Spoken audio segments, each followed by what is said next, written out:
फिर रफ्ता रफ्ता ऐसा हुआ कि दिलेरी से जान निछावर करने वालों को खराज अकीदत पेश करने के लिए उनकी कब्रों पर ताज, पगड़ी, तीरों तलवार और मैदान कारज़ार की मार्का आराई नक्श की जाने लगी।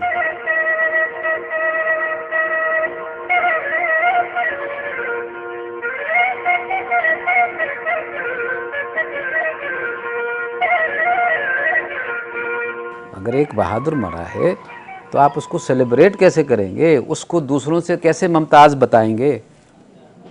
तो इसी बुनियाद पर एक तदफीनी जो मामला है वो प्रेफरेंस पकड़ता है, और हम देख रहे हैं कि उन्होंने फिर एक ख़ास किस्म का तरीक़ा दफन ढूंढ निकाला। महकमा आसार कदीमा के साबिक डायरेक्टर जनरल खुर्शीद हसन कब्रों पर नक्शो निगारी को अपनी नौयत का स्टाइल ऑफ आर्किटेक्ट करार देते हैं। साबिक सेक्रेटरी खजाना मुमताज हसन मरूम ने मार्च 1968 में एक मजमून में लिखा कि शाम के वक्त इस कब्रिस्तान को देखा जाए तो ऐसा महसूस होता है कि बावर्दी सिपाही खड़े हैं।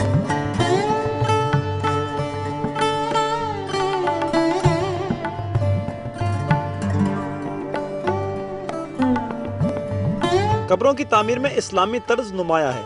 कब्रें 2.5 फीट चौड़ी और 5 से 6 फीट लंबी हैं। ऊंचाई के लिए मदफून होने वाले शख्स के रुतबे को मद्देनजर रखा गया है। आप देख सकते हैं कि कब्रों की ऊंचाई 4 से 14 फीट तक है।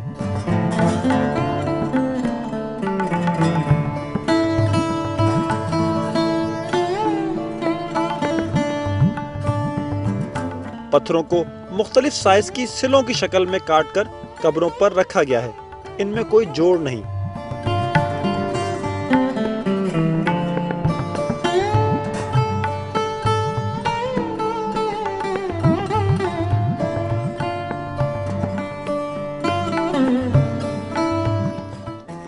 एक दिलचस्प वाक़ये का जिक्र करते हुए खुर्शीद हसन ने बताया कि एक ऑस्ट्रेलवी सयाह अपने हमरा चौकंडी से एक सिल ले गया, लेकिन चंद माह बाद उसने वापस भिजवा दी और साथ ही एक खत भी लिखा कि उसे वापस उस जगह रखवा दें क्योंकि मैं इसके बाइस परेशानी का शिकार हो गया हूँ।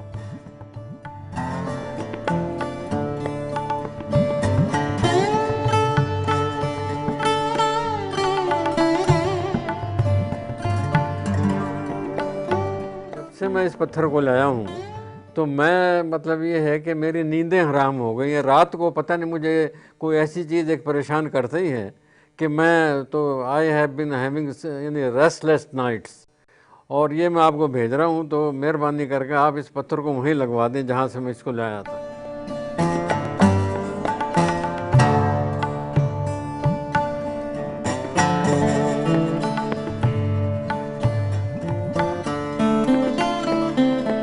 नेशनल हाईवे पर मलिर सिटी से 14 किलोमीटर के फासले पर चौकंडी तर्ज का एक और कब्रिस्तान मौजूद है और इसे मेमन गोट कब्रिस्तान कहा जाता है। यह कब्रिस्तान 800 साल पुराना है और यहाँ कलमती बलोच दफन है। दूर दराज और निस्बतन कम आबादी वाले इलाके में होने की बिना पर किसी की इस तरफ तवज्जो ना रही और इन आसार कदीमा को दिल खोल कर लूटा गया। इस लालच में कि यहाँ खजाना दफन है, कब्रों की सिलों को उखाड़ा गया है, जिनकी बिना पर इन मकाबिर को शदीद नुकसान पहुंचा।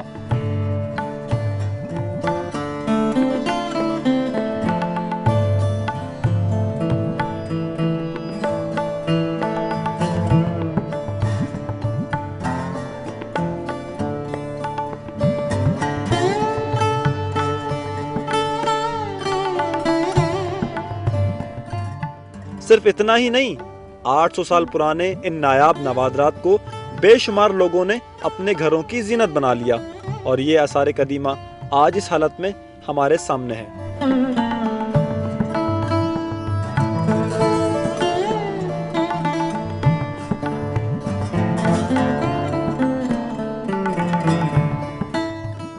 ये सवाल जरूर पैदा होता है कि इस जमाने में ये कबाइल दूर दूर आबाद थे और आज भी यहाँ ज्यादा आबादी नहीं, तो उस वक्त लोग कितनी दूर से मैयतें तदफीन के लिए यहाँ लाते थे।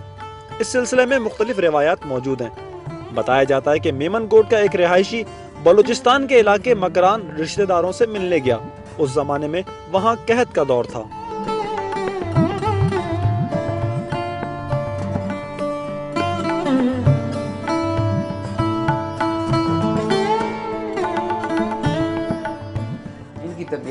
घबराई और वो परेशान हुए, और उम्र काफ़ी बड़ी थी, तो उन्होंने महसूस किया कि अचानक मौत भी वाक़ई हो सकती है। तो उन्होंने कहा कि मैं यहाँ दफन होना नहीं पसंद करूँगा, मैं तोता के कब्रिस्तान में दफन होना पसंद करूँगा। तो वो आदमी वहाँ से चला है। अब आपको अंदाज़ा हुआ कि यहाँ के मकामी लोग तो थे ही थे, लेकिन उनकी प्रेफरेंस भी थी।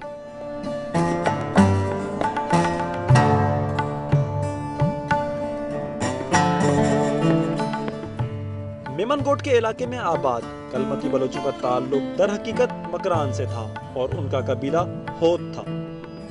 ये 12वीं सदी में किसी इज्तिमाई हिजरत के नतीजे में मेमनगोट में आबाद हुए और ये इलाका उस दौर में वादिये मालिर कहलाता था।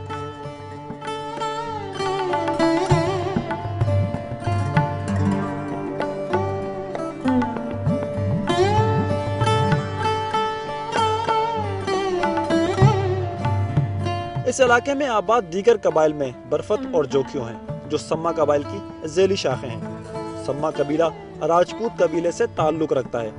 राजपूतों की बड़ी तादाद भारत में आबाद थी, जिनमें कुछ सम्मा कबाइल भी शामिल थे और उनका मस्कन कच्छ था।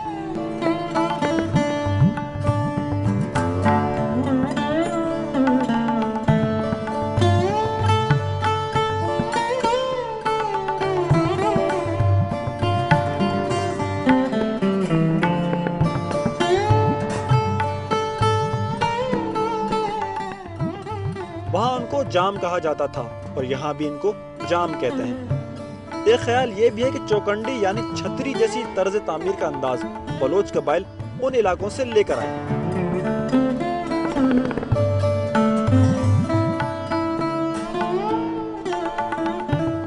कच्छ काठियावाड़ में जो राजपूत वगैरह लड़ते थे तो वो फिर ये करते थे, वो तो जलाते थे अपनी लाशों को, लेकिन ये वहाँ पर फिर छतरियाँ बनाते थे और उस छतरियों के अंदर फिर ये पालिया स्टोन होते थे, उसमें उसको हीरो स्टोन भी कहते हैं।